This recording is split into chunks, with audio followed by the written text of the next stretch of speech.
Bua. I would hope that I know a lot of you, if not all of you. What's up, everybody? You know how I am, man. I'm analog, I'm traditional. I'm the painting right back there on the easel. I've been doing that forever. Very excited to be here. So my name is Craig DeWitt. I'm the founder of Super Mojo. Got the t-shirt to prove it. Super Mojo is a Web3 company that's making it easier for people to interface with NFTs. And so we provide solutions that allow people to purchase these things with cards, with no crypto required, and not have to deal with any of the complexities of the underlying tech or cryptography. So it's been a journey getting here for me. I grew up in East San Diego, a place called Alpine, kind of close to the Tecate border. Went to UC Berkeley for undergrad, and then went to Stanford for an MBA, and that's where I kind of fell in love with crypto in about 2014. Started working at a company called Ripple in 2015. Built some really, really cool stuff there. I know there's some Ripple folks and some XRP folks on this chat, so hey to everybody. Built some really cool stuff there. Saw a lot of success. Moved tens of billions of dollars between institutions using cryptocurrencies. And about a year ago, with my co-founder Amir Sarhangi, we started this company because we see a lot of the cool excitement and fervor and community in the NFT space that kind of brings me back to the early days of crypto. 2014 for me, at least. I tried getting into crypto, to be honest, Craig, and it was very difficult for me because of all of the, you needed this wallet and then you had to go to this wallet, but you couldn't buy from this wallet, from this chain. And, it was all complicated. So the reason that I love your wallet so much is because it is so easy to use and user friendly. And no matter what, everybody, the truth is we're going to the crypto world, we're going to the blockchain world, we're going to the NFT world. And I was very resistant towards it because it feels like there's a lot of obstacles and barriers of entry. And for me now, knowing what I know, really getting into it, understanding the space, I actually feel it's quite the opposite. And especially with your wallet, it really enables you to get stuff quick, easy, and no problem. It's like easy peasy. Why don't you break down the technical aspect of a non-fungible token for laymen like myself? Yeah. So in a non-technical term, non-fungible tokens all start with the cryptographic insurance of Byzantine fault tolerance. I'm just playing around. I was like, yo. I know there's people break it down for laymen, man. Yeah. And I know there's people on this chat who I'm like looking around, want to talk that. Is he talking with me right now? Because I feel like okay, go ahead. Like NFTs, they're really simple. It's a way to own something digitally.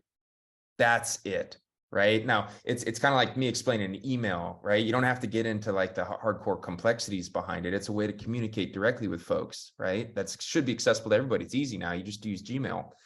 NFTs are a similar foundational concept of now you can own something digitally. You have proof of ownership. And at the core foundation of this, what the vehicle of NFTs have brought to the internet is they've introduced this concept of property rights. And those property rights, in terms of like proof of who owns what in the digital space, allow for an incredible amount of use cases.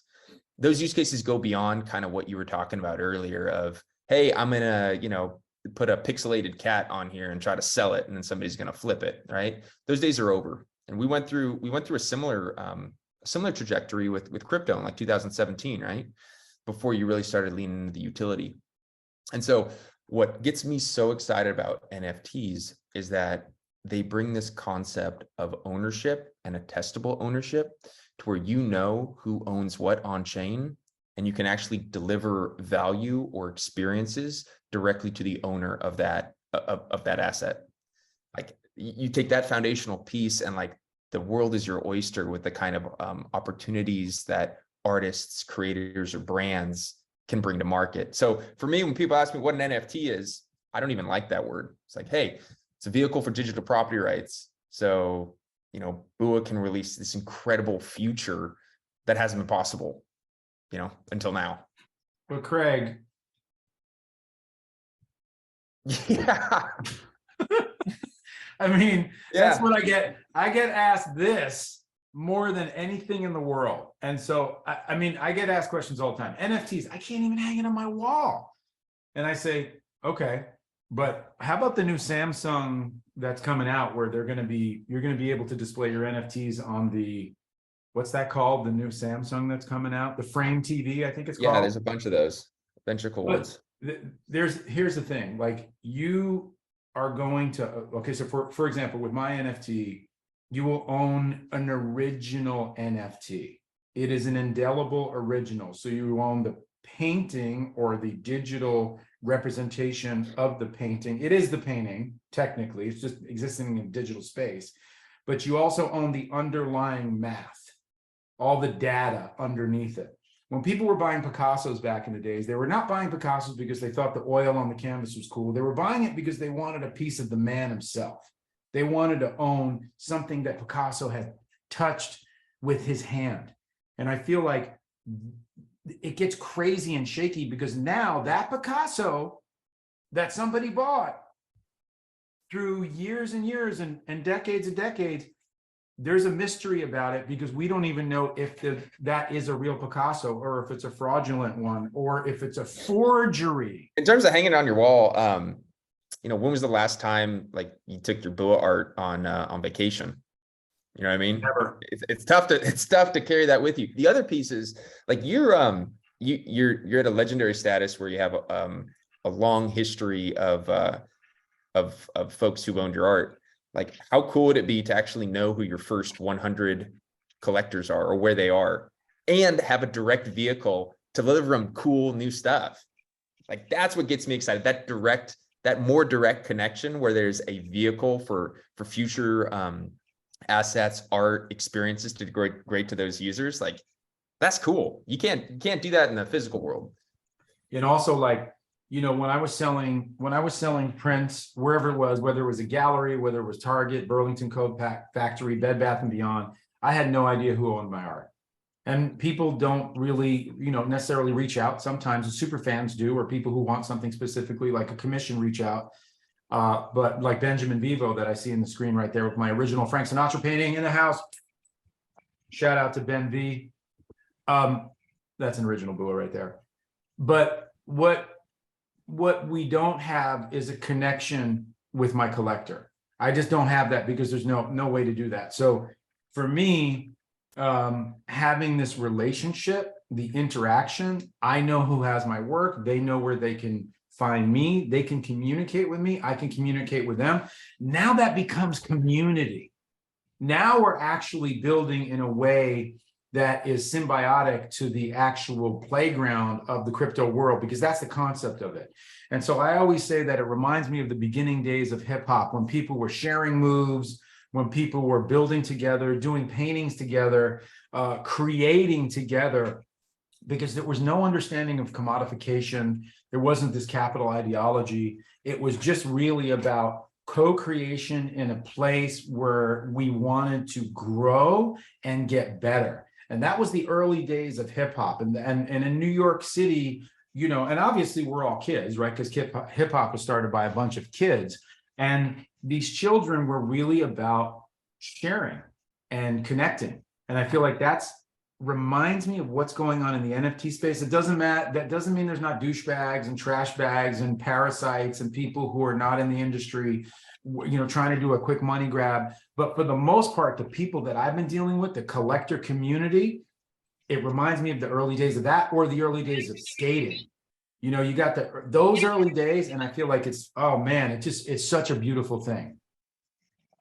Yeah, kind of brings me back to at least early crypto, where it was pre-monetization and it was just a bunch of people who wanted to change the world.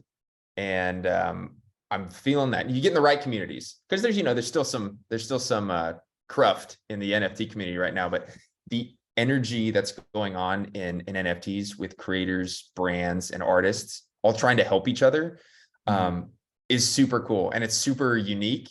It just gets me super excited, jumping full time across the board. And also like utility, like, so And I want to speak on that because to me, that's really exciting for me, for my community of people and for my collectors, because I've sold 14 million DJs.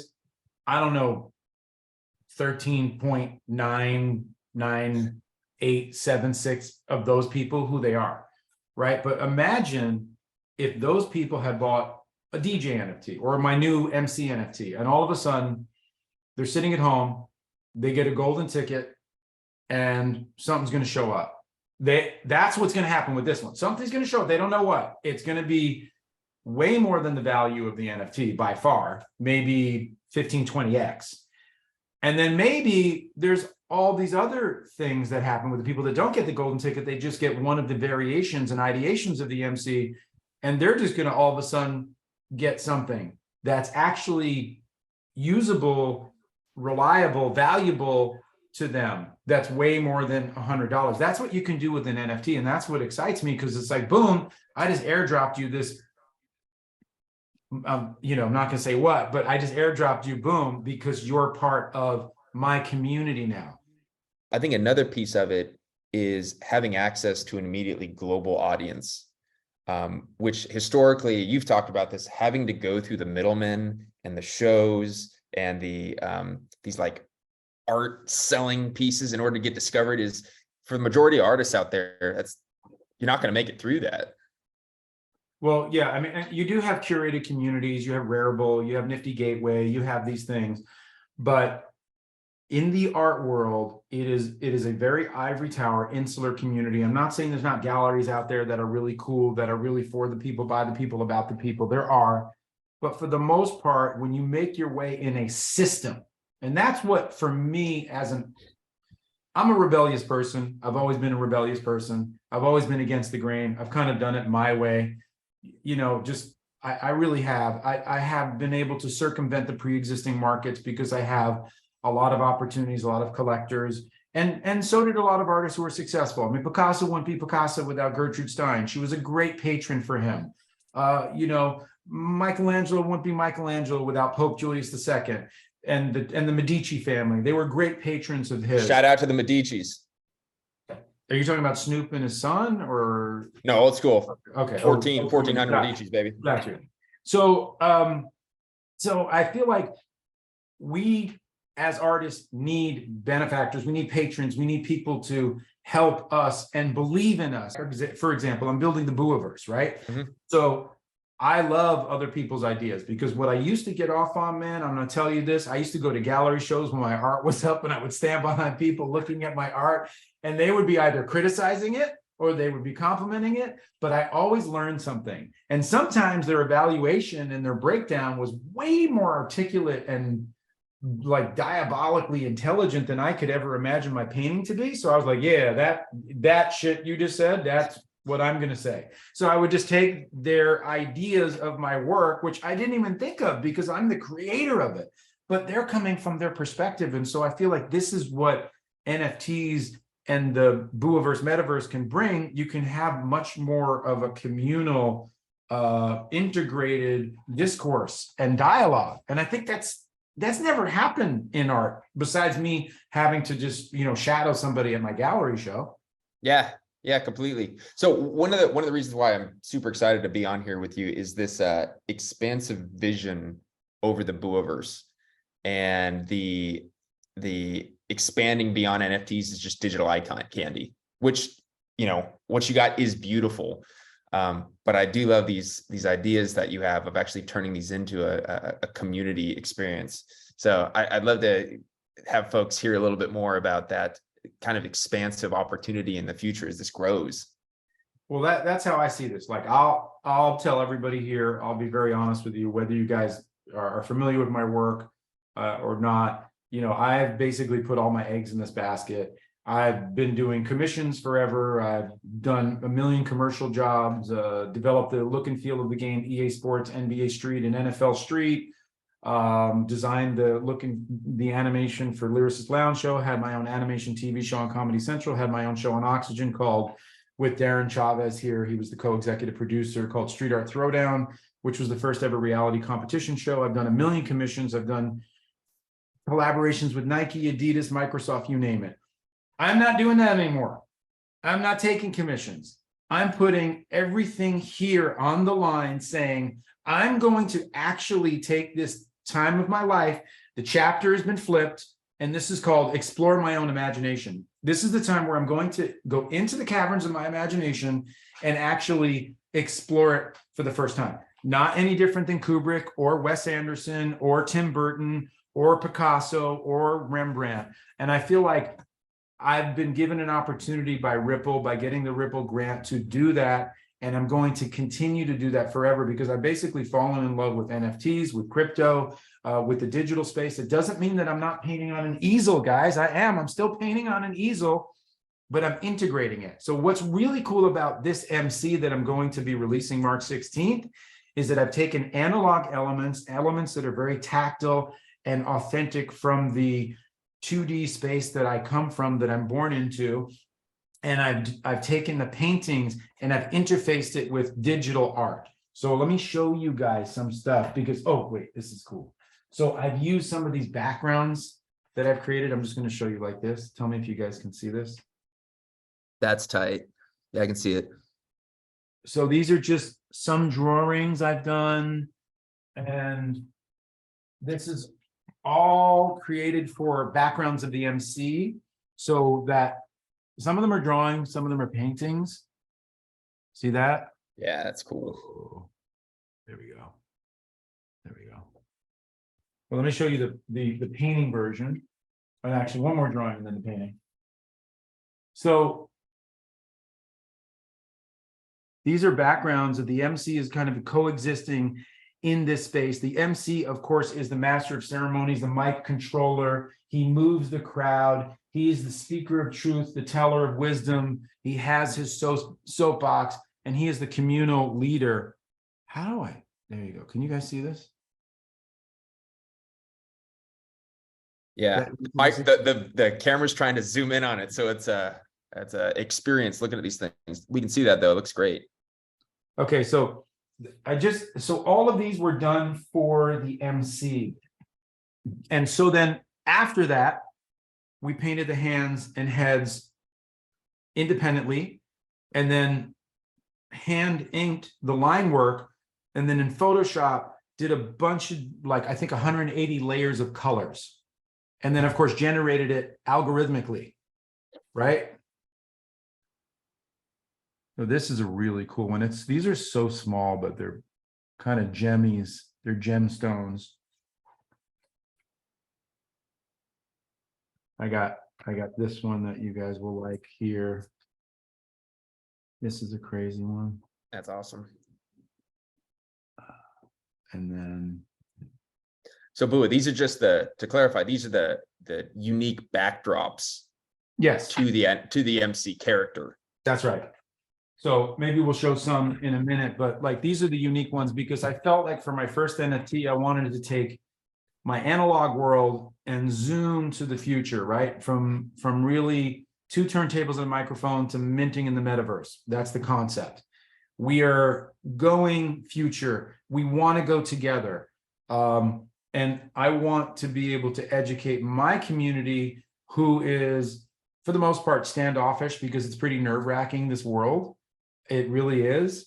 Certainly for my mom, who's 84, who's like, oh, it's ridiculous. She's using a rotary phone still. She has an answering machine. It's like, but also, for people like myself 2 years ago, when I was like, nah, man, this is whack. This is not going to be, I'm going to be a painter and I'm hardcore. Okay, that's fine. But I also feel like there's so much value with the NFT. So I want to ask, can I just read one question, Craig? Is that cool? Yeah. From Howard Palbathan, sorry about pronouncing your name. How does the artist get the fair profits of the work? So Craig, do you want to speak on that, like the NFT contracts?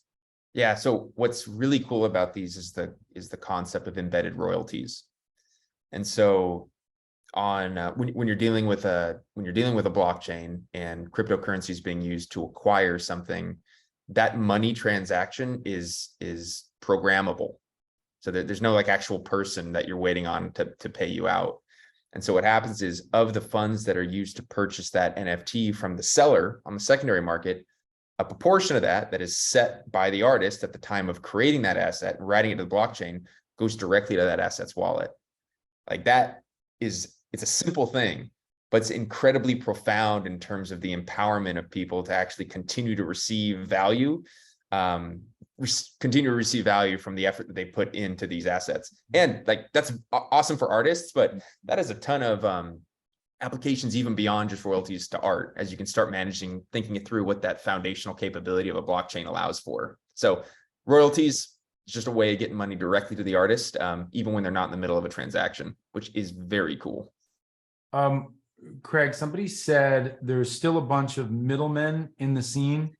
And I know what you're talking about, guys. If you're talking about like the curation of Nifty Gateway, or what were you doing? You're talking about Nifty Gateway or whatever. Rarible, curation, art platforms, but who really are the middlemen in this? So the best part about, at least for me, blockchain technology in general, whether it's cryptocurrency or cryptographic assets like NFTs, is that interacting on those chains is completely permissionless. And so you're not asking for permission from anybody to access those chains, to buy on those chains, or to put assets on those chains. So at the most basic level, the only middleman is the actual technology itself that's connecting people on a peer-to-peer basis. And that is usually that's the blockchain. And so an example of that is the way that you interact with this blockchain is you pay, and I see somebody ask for this, gas fees traditionally. Some chains have really high gas fees to interact with that chain. Other chains have very low. So what Boo is minting on XRPL has incredibly low gas fees, essentially negligible. So that's like the most basic sense, is that there's actually no one in the middle other than this technology.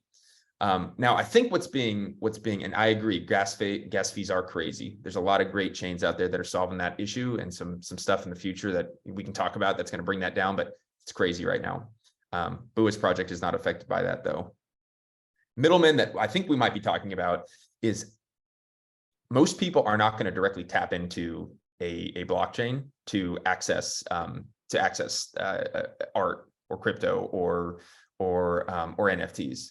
And so people are going to the easiest way of accessing chain. On NFTs, the biggest marketplace is OpenSea, right? And so you go through OpenSea as your web interface to be able to interact simply, because it's really hard, and it's even hard to do it through OpenSea, to interact with NFTs. Now, that middleman, because they enjoyed market dominance for quite a while, was charging a percent themselves. They were also taking essentially a marketplace royalty, and that marketplace royalty was 2.5%. But what's amazing about these permissionless technologies is that free market can flourish. And so you have people coming in and challenging OpenSea. So there's a new marketplace called Blur.io that is now the largest, that has essentially forced those fees down to zero through competition. And so you see, and this is like, if you imagine in the traditional world, that space of like monopoly to fees down to zero would take a decade, right? In this case, it's just like you're moving through the cycles of business so much faster. And where there are middlemen who make it easier to interact with the blockchain, there's a compression of fees over time to close to zero. I do want to see though, because middlemen, I think in many cases are, they don't provide value, but there are middlemen who do provide value. And I think the next wave is going to be folks who can actually make these technologies more accessible. Because right now, I think the biggest problem that the NFT space has is not the stuff that Boo is talking about. The magic is there, right? Like the potential is there. It's just for the normal everyday user who doesn't have a degree in cryptography, man, it's too many steps to jump through, too scary, you lose your money, like, right? That's the stuff that I'm trying to solve as part of this equation, to make it easier for folks to get to the magic that Boo is talking about. Yeah, no, I want to address, there's a lot of messages, and I just want to address some of it. Someone had mentioned AI. I've messed with Write AI, I've messed with Chat GPT. I've certainly messed with Midjourney to see if I could recreate a Bua painting, just because I'm concerned, like a lot of my peers are in the animation industry. I have a lot of friends who are concept artists, biz dev guys, production designers, and they're also very concerned about this. That being said, Craig, I like what you said about AI, which is like until they're walking and talking and actually doing the physical painting, you're not worried about it. I don't think that that's shared with my peers in the industry over at Legacy and DreamWorks and Pixar, but I did try to recreate a Bua painting, and there's some shit that it can do that's very impressive. The hands are still all messed up. There's like usually 7, 8 fingers, more than there should be, or a couple more fingers than there should be.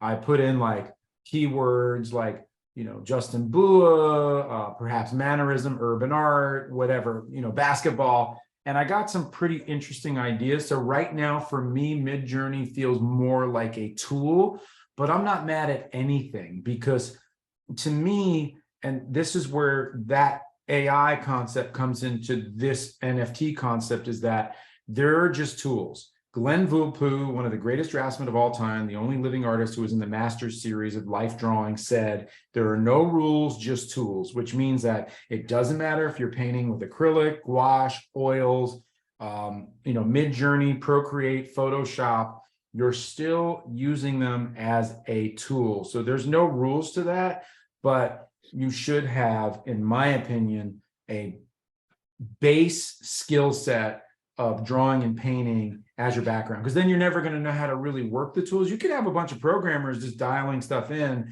but they're not going to really understand deep composition. They're not going to really understand atmosphere. They're going to rely on the computer to understand it for them. And the computer doesn't understand, atmosphere like John Singer Sargent or Corot. It doesn't really understand line quality like Egon Schiele or Gustav Klimt. It can mimic it.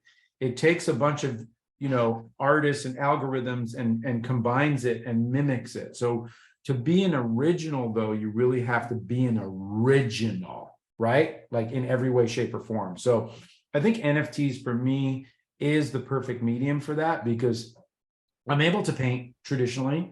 I'm able to then, scan it in and paint in Photoshop and digitally. I have no criticism of digital artists. I think there's so many good digital artists. And remember early on in the animation days with VisD, and I was doing a lot of work on movies and TV shows myself, they were hiring people who had extensive knowledge of Photoshop, but they weren't good at painting and drawing.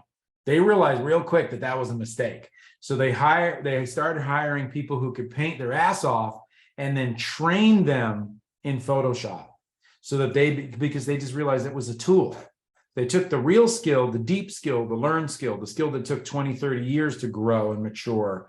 And then they were able to teach them with a device to articulate that vision eloquently and get it out to the world. So, when you get into NFTs, it could be anything, right? I mean, honestly, it could go all the way to real estate and to merchandise. But for me, NFT is the perfect place to be able to create in the deepest way. Yeah. Just hearing you go, when you deep dive on, especially the classical background you have, and apply that to new technologies like ChatGPT, the number of people that I know would kill to have that level of conversation with you is super high. But like, how do they do it? Like, that's a vehicle for NFTs, right? Like NFTs available to like token gate a conversation with Bua about ChatGPT and its effect on art. Like, that's super cool. This webinar, for example, could also be token gated for specific holders of NFTs. And so what gets me excited is you're talking about a new venue for the actual creation of special, unique art. And what gets me really excited is behind that, when you talk about the mathematics, you have all these capabilities that, in addition to that, are now unlocked to your fans and your holders. And I think that's the future, combining those two things and allowing you to even get feedback from folks and kind of write that NFT roadmap from the interaction with your fans who are engaging with your art, whether it's in the metaverse or on, token gated experiences with you. Like, that's the future, right? And when we say community, I know there's a question on, when we say community, that's what we mean by community, not just a Discord of people shouting at each other. So Evan chimed in from Ripple, said gas fees on XRPL are 0.0002 per transaction per minute, etc. It's great for mass audience adoption and enables creators to maximize value.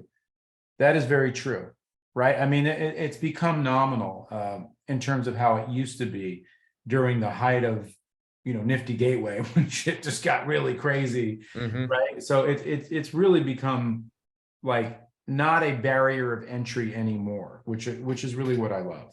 Yeah, completely. Not a barrier. And then also a Wild West future. And that future is not written yet in terms of what's possible here.